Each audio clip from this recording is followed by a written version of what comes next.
The G20 Foreign Ministers Meeting took place against a backdrop of rising tensions between some G20 member states, conflicts, trade war concerns, and political uncertainties. At the conclusion of the two-day meeting, Ronald Lamola, South Africa's International Relations and Cooperations Minister, told the media that the ministers who had gathered for the meeting agreed to support all efforts towards a just peace in areas experiencing conflicts.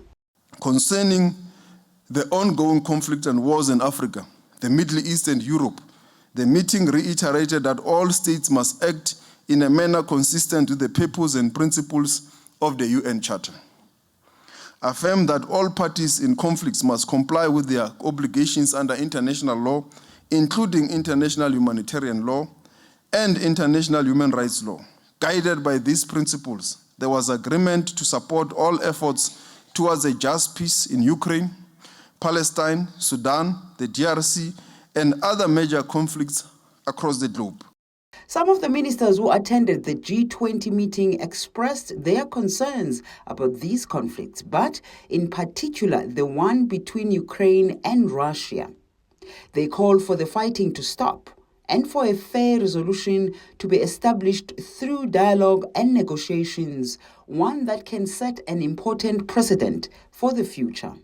Well, Ukraine has been discussed during these G20 meetings. I think the overarching majority of members of the G20 believe that these differences should be settled in a peaceful way and that violations to...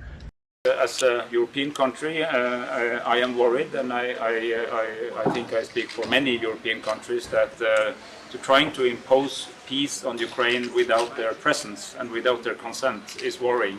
The ministers also agreed on the need to support and recognize that African voices need to be heard and elevated in the work of the G20.